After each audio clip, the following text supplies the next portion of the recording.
Creating a Better Africa. This is Kabele Lioness, your usual host, your normal host. While joining me today, guys, I'm so honored. From admiring her from social media until she's here with me. She's the former chairperson of BWASA, Businesswomen Association of South Africa. She's currently presiding at Limpopo United Business Forum, and she's the founder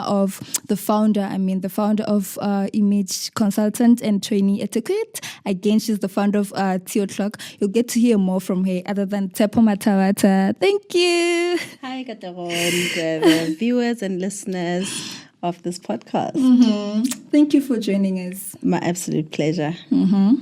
By the way, I'm Kabeli said Katler. My apologies. Or you can say Lioness, is much easier too. Awesome. Kindly share your upbringing with us. Sure. Where do I start?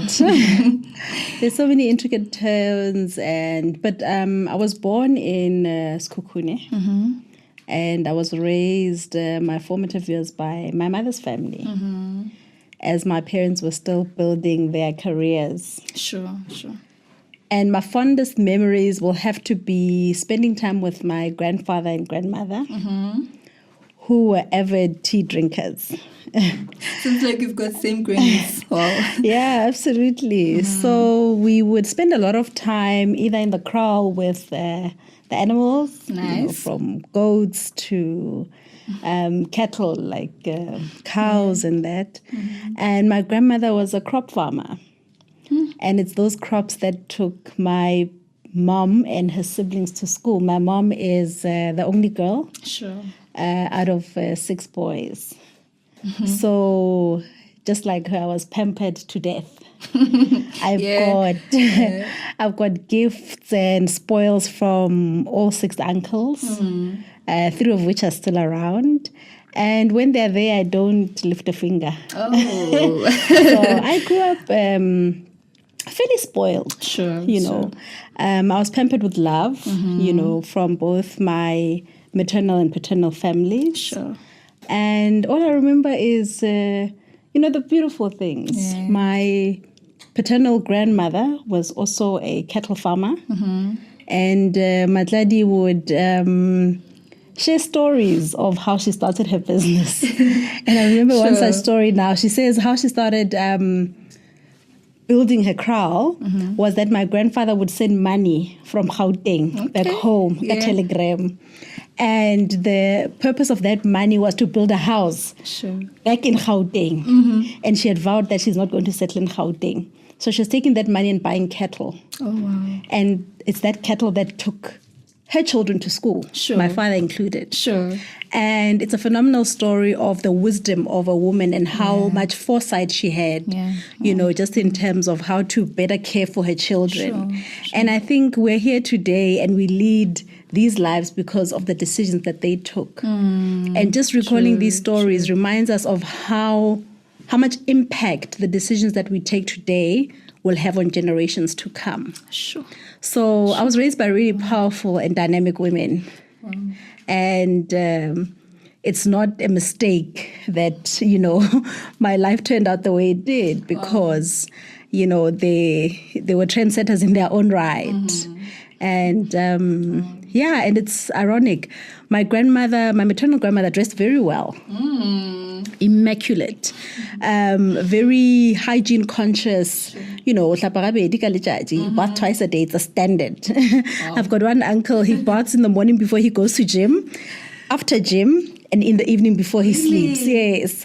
So I guess that's the influence of my grandmother because she was, a very clean, very beautiful woman who dressed very, very well. Sure.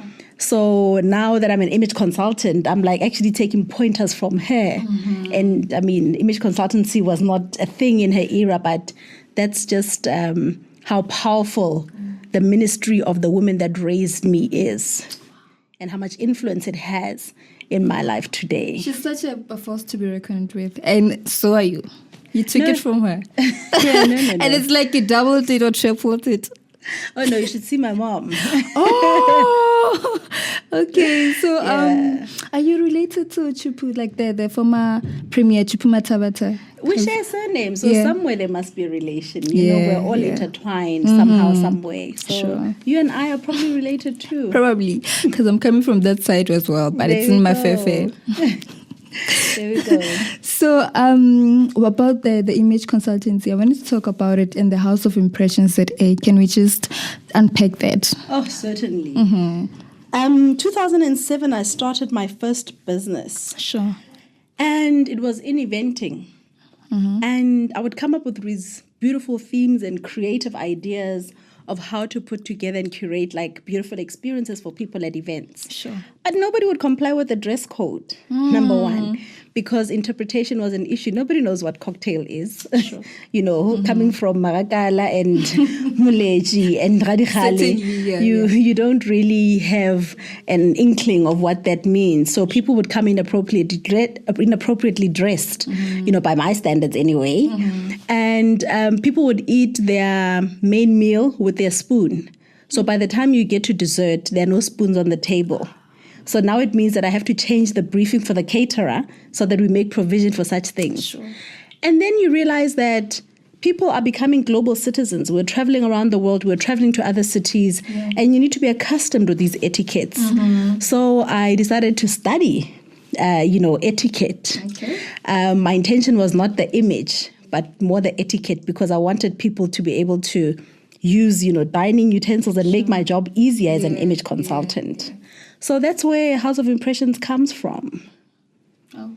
So, like you spoke something about etiquette, and I did say you're etiquette training. Let's talk etiquette. Etiquette is how do you make life easier for you and the people around you? Sure. You know, when I come to your house, is there a couch that I shouldn't sit on? It's reserved for somebody. Sure. How do you know which side should the door open? Some of us, our main doors open outside. And that's an etiquette flaw, Your door is supposed to open inwards. And when you open the door, which side do you stand? Do you stand the side that the door is opening, or do you stand and block the way for the people who are supposed to walk in? So it's really about making everyday life easier. You know, when I get into your car and I've asked for a lift, how do I conduct myself? So that you are still comfortable in your own space. Sure. And that's what etiquette is. Yeah. I should attend. You do host events about that, right? Unfortunately, now due to my schedule, I haven't been able to do that. Yeah. So it's mainly for private clients. So my specialty now is coaching of executives. Sure. When you assume an executive office, there's a change in how you conduct yourself and relate to people. Sure. And you also relate to people at higher levels than where you were. Exactly, so that requires a certain level of adaptability and change that you need to have. So we prepare you for the changes that you're going to be facing, because also you know that people are your currency when you're in a position of influence. So you've got to be able to be relatable. So we've got to be able to sell you as a brand, as a person, so that you are able to be in command of these people. So we teach people how to become influential. So that's how we're focusing on executives at the moment. But I still continue with the etiquette training of children in rural communities as part of our CSI. Sure. So we teach children in the rural areas how to dress, understanding dress code, why it's important for you to brush your teeth in the morning. Because basic grooming and hygiene, you and I take it for granted because we can read and write. And we had mothers who were hands-on. But a lot of these kids, their parents are migrant workers. So by the time they hit puberty, they don't know how often to change their sanitary towels. So we go in there and we teach them how to use the sanitary towel, number one. Number two, how often do you change it? And we've discovered now another leg of our social responsibility. The state of public toilets and the state of public school toilets is really appalling. So now we've mobilized partners to come in and clean the toilets, because when a woman is going through her menstruation, she's quite vulnerable. And the state of these toilets, unfortunately, don't meet the standards, for basic hygiene. So we're helping the schools to make sure that their ablution facilities are up to standard in as far as the girl child is concerned. Some of these toilets don't even have a dustbin for you to throw away your dignity, your sanitary towels. So it's really about conscientizing people on the needs of the girl child. so that she can become a confident woman. Sure. So we're really ensuring that we're raising girl children with a very high self-esteem. Yeah. And you will see that our girls don't fall pregnant because they want to get a quick meal from a man or get a quick buck. Sure. So it's about really transforming our society through women empowerment, because an empowered woman makes a better wife, a better mother, a better friend, and a better leader. Sure. So that's where we're at. Yeah. I've been nodding since you've been talking. You're so mind-blowing. But I see you quite a lot on the podium. Can you talk about that? Those who raised me say I've always been vocal about issues and and I'd be the one that tells the visitors that there's cremora in the cupboard. Sure. So I've always been a very expressive person, and I think that natural talent has come in handy now that I've assumed positions of leadership, because I speak with ease. Sure. And surely I have studied and, refined my craft. Yeah. And I use my voice to invoice. I sell I sell information that and knowledge that I've acquired over time on podiums. Sure. So it's a bread and butter thing now. And watching your content, literally watching your content makes me feel content. I feel like you're living in your purpose. And I just want to know, how does living in your purpose feel like? I struggle with these terms and trends. Sure. But I've always been encouraged by my mother and my father to do what feels right for me. Oh, yes. They've trusted me enough to take decisions that allow me to do what I want to do. Sure. So I don't know whether it's my purpose but there's just this strong pulling effect that happens. And when things just come together, there's a synergy, of different stakeholders that come together and say, we believe you can thrive, or you can lead us in the right direction in this regard. And I've taken to that. So I don't know whether I'm living in my purpose. I don't know, but what I do, I love doing what I do. Yeah. And I love doing it on my terms. And it loves you too, because wow, it does, surely. So that's how I can put it in the simplest terms. Yeah. So how important is it for you that women are empowered? It's important because I think it's the only way we're truly going to transform our societies. Disempowered women wreak havoc in their environment, the immediate one, which means with the nuclear family. Sure. And it's a catastrophic ripple effect in our society. Sure. So it's a fundamental, it's important for life. In order for life to thrive, women have got to be empowered. Sure. We bear the children. Yeah. Spiritual people, psychologists will tell you the impact of a mother's state of being on her unborn children. Yeah. And we carry life. So if there is a thunderstorm in my mind and in my heart, what do you think I'll produce? Yeah. Sure. So for the survival of the human race, we have got to take women to a place of comfort. Sure. So that they can be in their element and do what is required. Definitely. And that is to give a quality life. Wow. Still sinking in. Yeah. So with you're the former chairperson, Limpopo branch for Business Women Association of South Africa. How has the movement impacted the entire province and further? And what was your highlight in partaking as a leader in the movement? Being a part of the Business Women's Association family has given me a strong network of reliable women who have ensured that my business thrives at a personal level. Ge ke korwe di a boa, Ki chayerile. Ki laisha di bucket, di biscuit tsona tje. I load them in the car, 10, 20 of them. And I go to their individual houses or office and I make a delivery. And by the time the sun sets, they would have paid for that order, whether they made it or not. Sure. So it has given me a safety net I could have never imagined and that I could have never built outside of the tribe of the Businesswomen's Association. And we know life works in seasons. Sure. And for every season, I was carried by women. Sure. So I found it important to create and sustain that environment. And that's why I continue to serve in structures that are there for the empowerment, particularly of business women. Sure. So the Businesswomen's Association, I came in at a time where I was the youngest chairperson. It was, for very accomplished business women. And, Rena was struggling, came in and were able to bring or shine a spotlight and lobby for those who are still emerging and those who are still starting up. Yeah. Because it had been positioned as an institution that was looking after the interests of established businesswomen. Sure. So we're able to give it a new sort of face to say that, these are our needs as emerging and younger businesswomen. And markets responded. And we've got plenty of success stories today.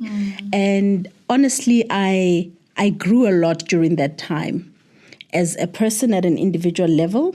And I also learned to rely on my network. Because in that position, you cannot work alone. So it teaches you teamwork. Yeah. And I can tell you now, I've built a formidable team around me. And those who say I'm a force, it's a lie. It's a team effort.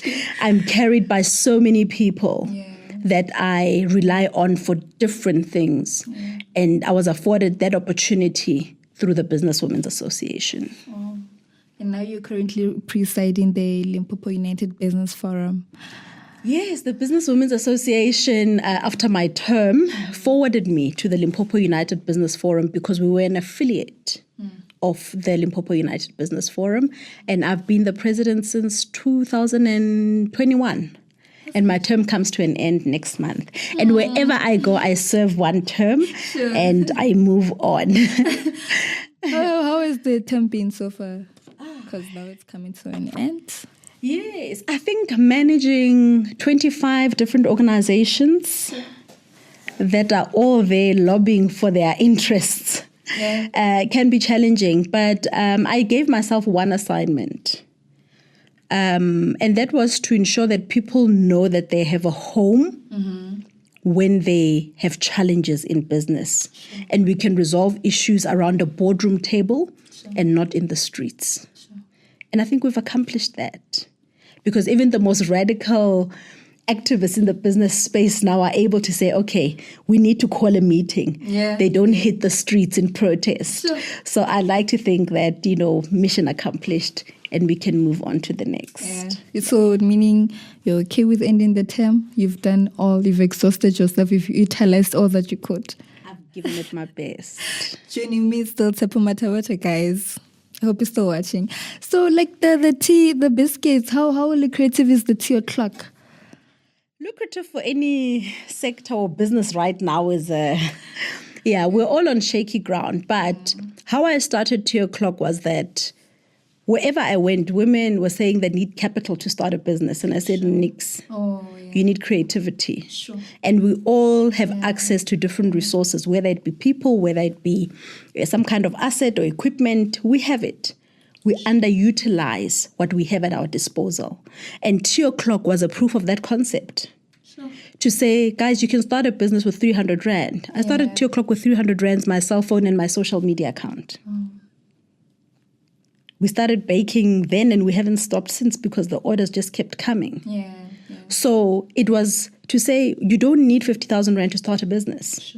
You start with your stove at home. And there are so many women who are baking today, biscuits, scones, cakes.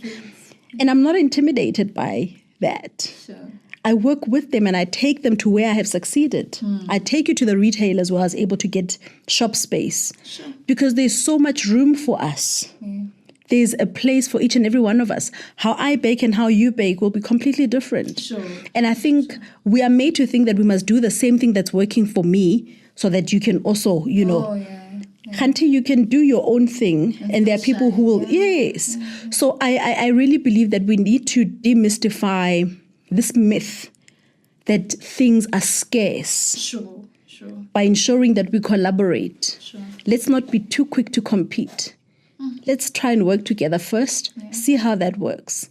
And I can tell you, you will never stop partnering and collaborating once you see the power and the impact that you will have as a collective. So with the image, I wanted to go back to the image consultants. Is it specific for women or literally men, women, everyone? My belief is that having an image consultant is like oxygen. Everyone needs an image consultant. I have addressed pre-scholars. Okay. I have addressed grade 1s. I've addressed grade 7s, grade 12s, graduates, unemployed people, homeless people. And image is everybody's business because we're all selling something at any given time. Whether you are looking for a husband, whether you're looking for a job, whether you just want to be served first in the shoe department at the local retail outlet, or how lines get cut off at banks. It will never get cut off before they let me in. And the likelihood is that they're going to cut off in front of me and I will be the first to go to the new opening teller. And I teach all of that because we all want to get an advantage in life. You want to be the preferred person, but you want to do it in a sustainable way. So establishing credibility is my biggest role and what we want to deliver to all of our clients. And everybody needs credibility. But for now, our focus has been on leadership, assisting Black professionals be able to excel in leadership roles. That's been our special focus at the moment,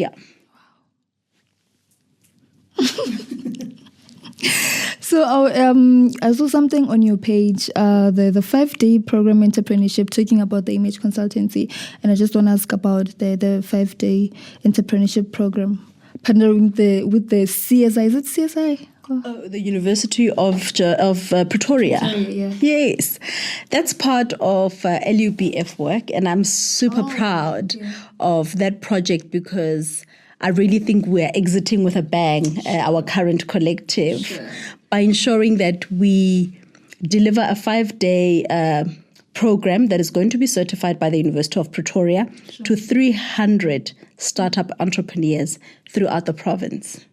Guys, I hope you're listening. Entrepreneurs, wannabes, she's here. Unfortunately, all the sessions are fully booked. Ne, Ananda? Already, yes. They're already fully booked, yes. And we did this because we realized that entrepreneurs, especially at a startup level, are intimidated by things like a business plan. We'd request business profiles, and people would take 2 to 3 months just to send it to us. And we realized that we need to simplify the process of putting together, assembling your business plan. And our engagements with the University of Pretoria through Ramatsabane Developers, Me Inombe, has yielded this product that we're going to be delivering free of charge to the people of Limpopo. Yeah. Wow. So you do partake in politics, right? No. Really? Okay. But like, if there was something you'd want to change in SA politics, what would it be? Nothing. Okay. I believe things are as they should be. Sure. Now it's up to you to lobby for your own interest and what you believe in. And it's all a game of influence. Yes. Building it, retaining it, and ensuring that you've got people whom you're able to give direction to based on what you truly believe and value at an individual level. So I really think it's about what values do you have and how well do you uphold them. So politics is an interesting space.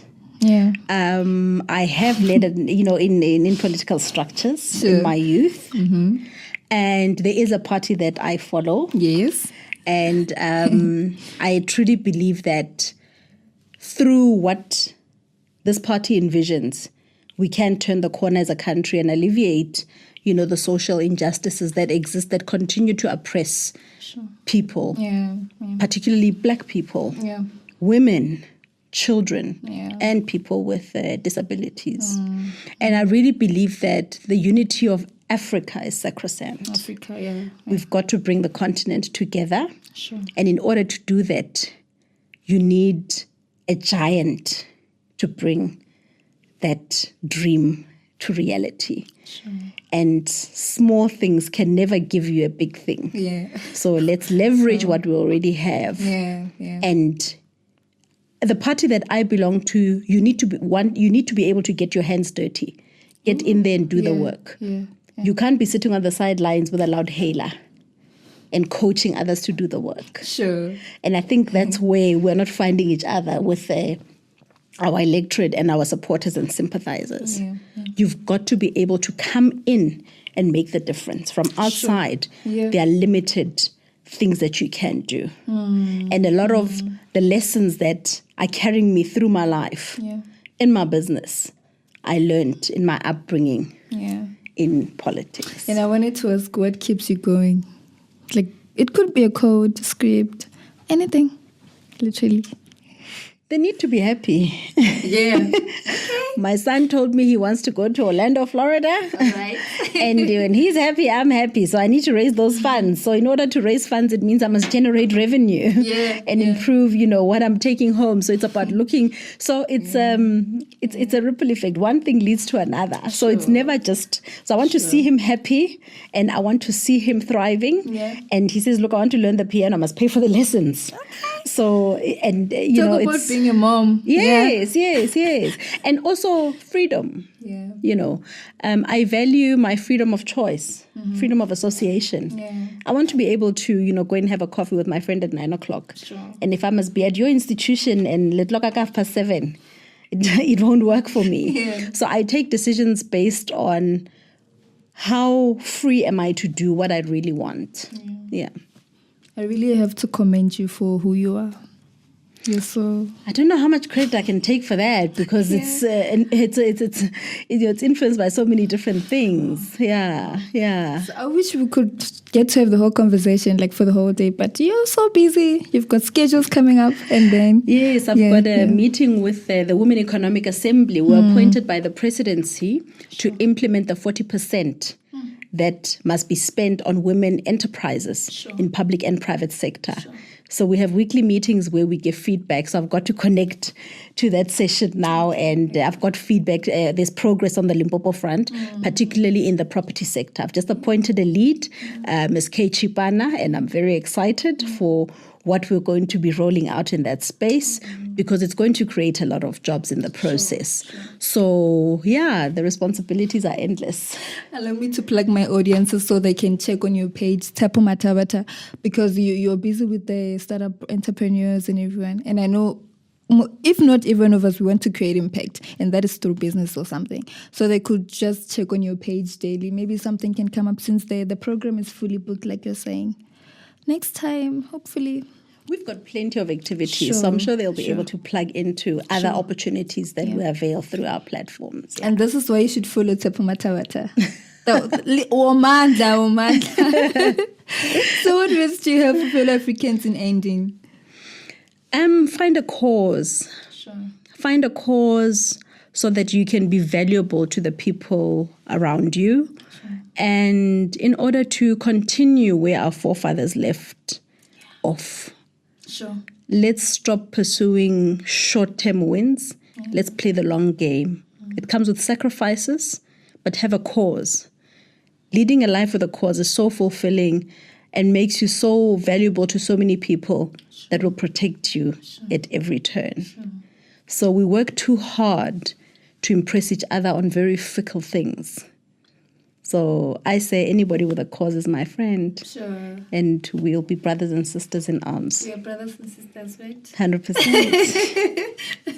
So with your biscuits, where can they order the 2 o'clock? Oh, 2 o'clock. You can. But I ordered, guys. You must do the same thing. I ordered.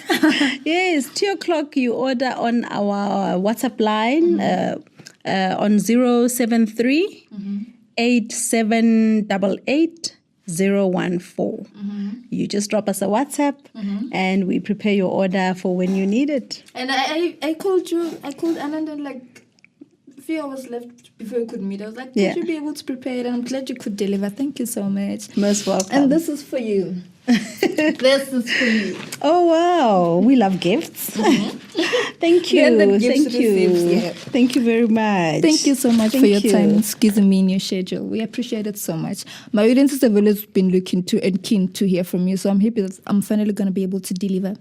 No, Thank you so much. Enjoy the chat. Cheers. Oh, yes. Thank you to creating a better Africa. Absolutely. Thank you, guys. I hope you enjoyed that. Until the next episode, don't forget to tell your friends, to tell their friends to watch and subscribe. Love you so much.